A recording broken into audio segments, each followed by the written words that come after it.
Okay, so this is the second video on studying the Bible. And first one was just an intro, an overview, just dealing with some of the basic concepts to consider. And in this video, really calling it part one now as we start to get into some of the important elements of studying the Bible. So we're going to talk about context. You must gain an understanding of the historical context of a text. So, a couple of things to consider. Where is my text in light of the overall story of the Bible? Now, I'll be doing a separate video called The Big Story, which deals with what is the big story from Genesis to Revelation. What is it about, the big story? Remembering that the Bible is a collection of 66 books. So, it's important when you go into a book of the Bible to understand where is that book of the Bible in light of all 66 books. And this is something that adds to a lot of the confusion sometimes in studying God's Word, not understanding where the particular book of the Bible that you are studying falls in line with all 66 books and the overall story of the Bible. So where is my text in light of the overall story of the Bible? Second, what was going on in the culture during the time of my text? So if I'm in the book of James and I'm reading about James, what was going on historically when James wrote that letter to the Jews that were scattered? What was going on historically? Because James is writing out of that historical context. Again, one of the things that causes a lot of confusion, if you don't understand the setting in which a particular Bible book was written, then you're going to walk in reading your pre-understanding or presuppositions into the text and probably walk away with a wrong understanding.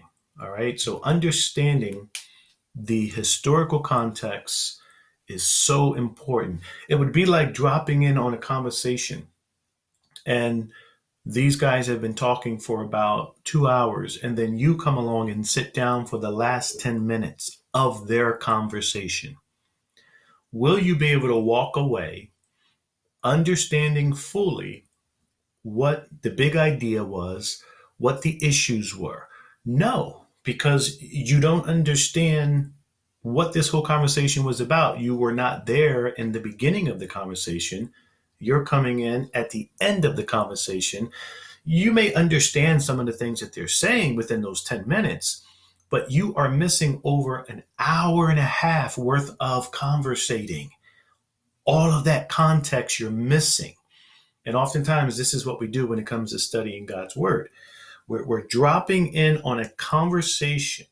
When we read a Bible text, we're dropping in on something that's being said. And if you don't understand the setting, the historical context, you're going to be lost. And then you're going to get frustrated. And this is one of the big reasons I think people say, I read the Bible and it doesn't make any sense to me. They're not taking the time, like we talked about in the first video. It's going to take time. It's going to take effort to do some preliminary studying on what the context is. So you got to be willing to do some digging. We mentioned this site before, studylight.org. So hopefully you can go on there and start clicking around. But this is right off of their site, where for the book of James, I went in, looked in a commentary for the book of James, and just got this little bit of background information. You can read it at your own leisure.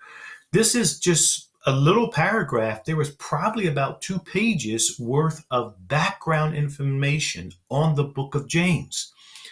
It is worth taking 10, 15 minutes to read that, take some notes, then go into the book of James and begin to read it.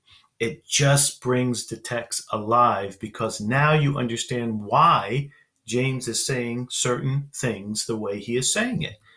So you must gain an understanding also, not only the historical background, but the literary context of a text. In other words, words have meaning in light of all the surrounding words. So this is just basically learning how to read and follow the flow of thought in a text. Remember that verse numbering in our Bibles is not in the original text.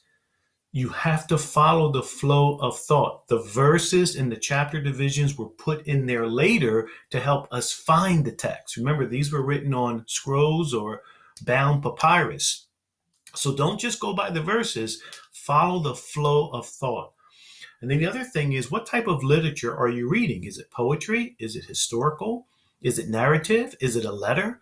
Right? These all are read different ways, just like you would read poetry different than how you would read, say, a nonfiction book. But understand the literary context of a text.